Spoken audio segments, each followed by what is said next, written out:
こんにちは。建築士の佐藤です。快適な家、暖かい家づくりを提案しています。光熱費も半分です。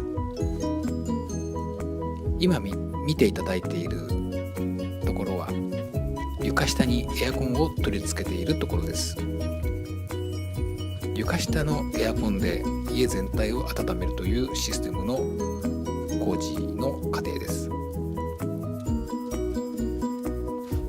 実際は、運転をしてみると、快適さがよくわかります。ありがとうございました。